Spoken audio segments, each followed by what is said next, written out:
This is the one you've been waiting for, my long-term definitive comparison and review between the two beast lenses that are the Tamron 28-75 f2.8 and the Sigma 24-70 f2.8 DG DN Art lens.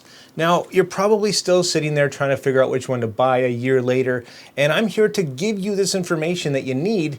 So by the end of this video, if you don't know which one to buy still, I quit. I'm done. I give up.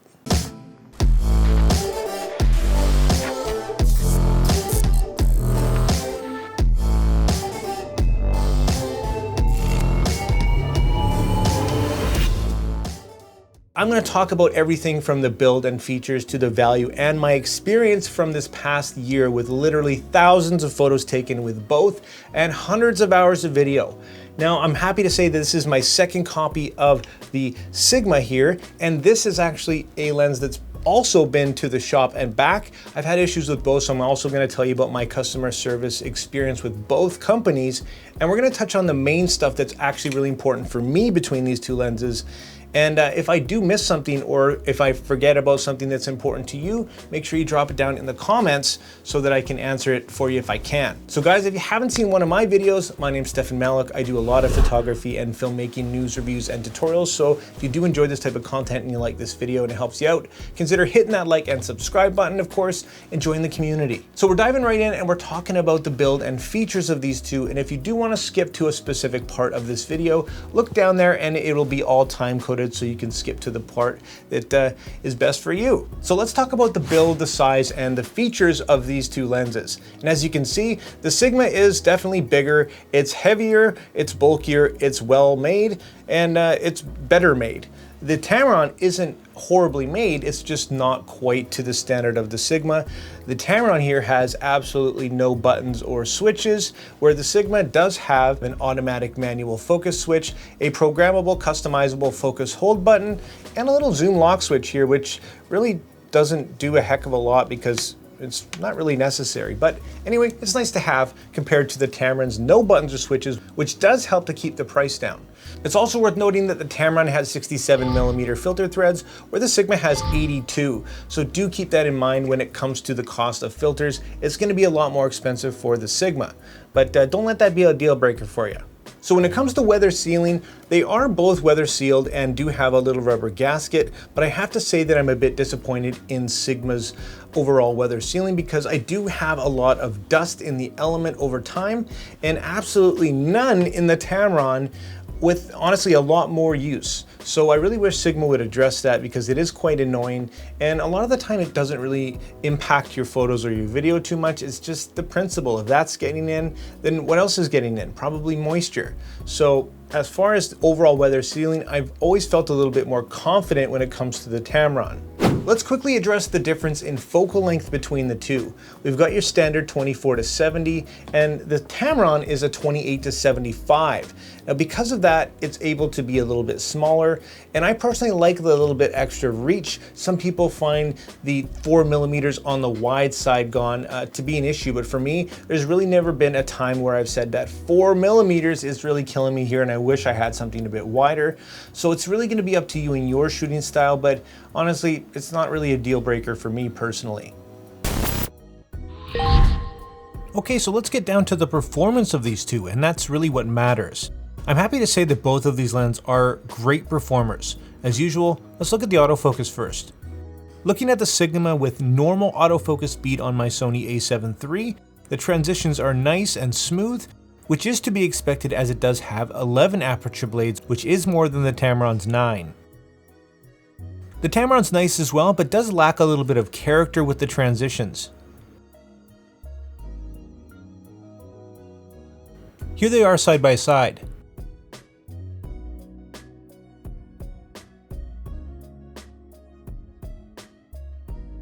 Looking at the Sigma's autofocus speed set to fast is actually quite impressive.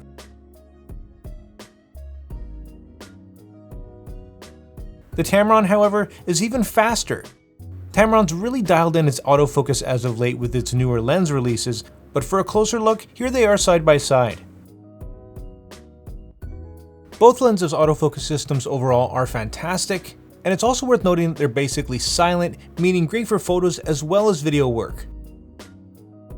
When it comes to stills, in my experience, autofocus is even faster and more reliable. When it comes to manual focus, there's literally no competition. The Sigma absolutely destroys the Tamron when it comes to manual focus. If you are a video shooter and do rely on a lot of manual focus pulls, well, this is something to consider. The Tamron is absolutely a great video lens, but when it comes to manual focus, Sigma's experience is just a lot nicer. I do a ton of filming with both of these lenses for the channel, and if I'm being honest, I don't really use manual focus that often.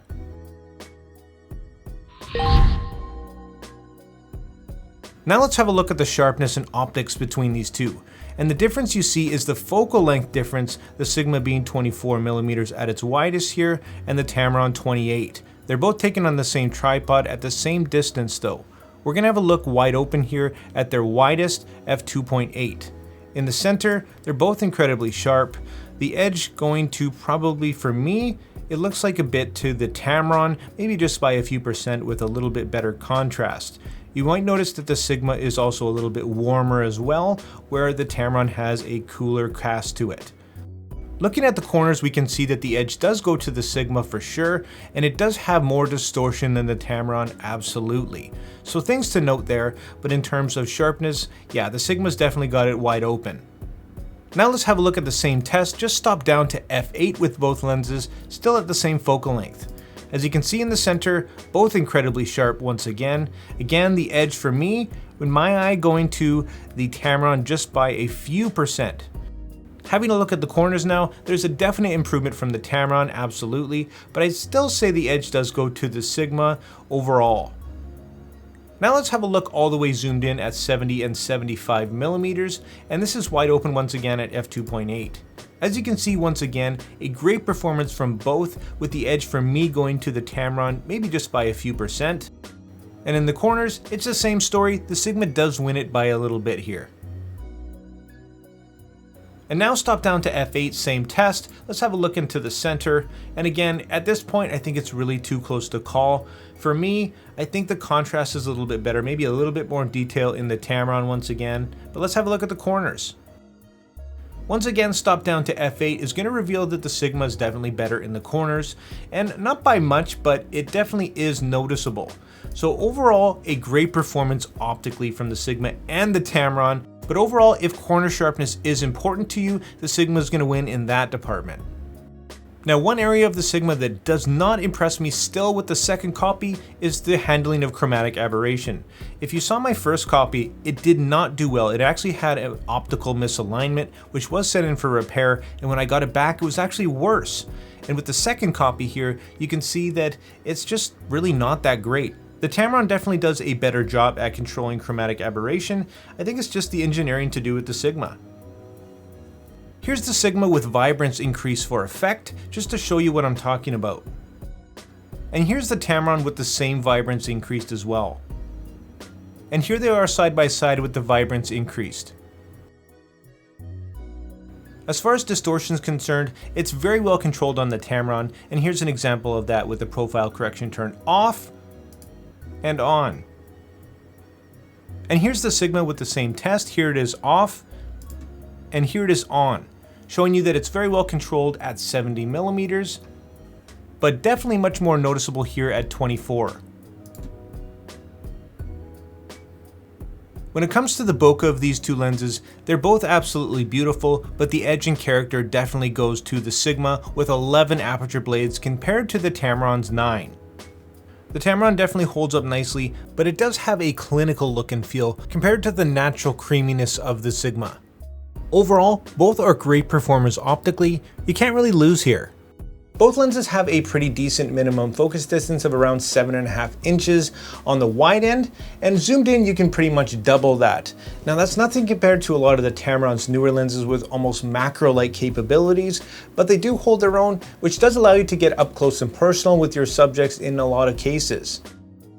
Okay, so let's talk about warranty and customer service.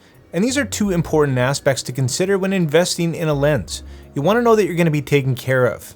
Unfortunately, the reality is, even if you use your lenses as they're intended to be used, Over time, parts wear out and it's inevitable that you're gonna have to use your warranty. And that's exactly what happened to me with both of these lenses. One right away, as you may know, and one much later on. Let's start with the Sigma. If you saw my earlier video, you saw that my first copy had horrible misalignment issues, which resulted in front focusing, chromatic aberration, and just terrible performance across the board. I got in touch with Sigma, and what did they do? They aired it back and forth across the country for me in 3 days. Absolutely incredible customer service. Unfortunately, that copy still had some issues, so the problem wasn't resolved, but I ended up getting a different copy, which pretty much fixed everything for the most part.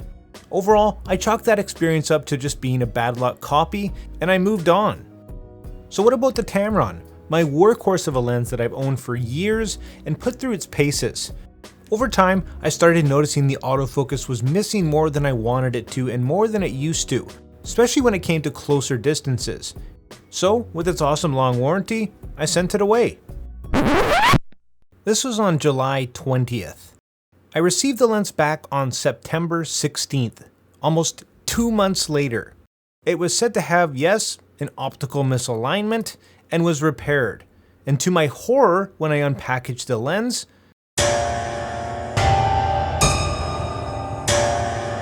well, there was screws loose and literal giant pieces of dust inside my lens that definitely weren't there before.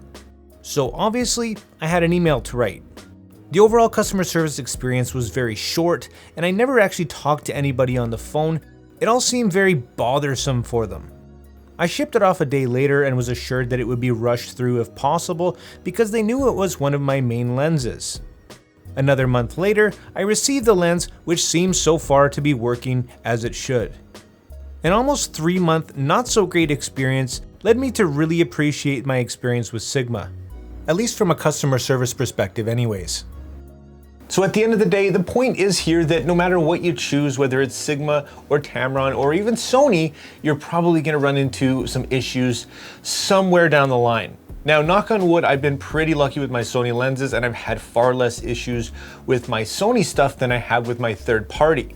So that warranty that does come with your Sigma or your Tamron lens, although it's a great long warranty, you might actually have to use it more than something like, say, a more expensive Sony lens. Just throwing that out there. Now also guys, I wanted to touch on the value of these two.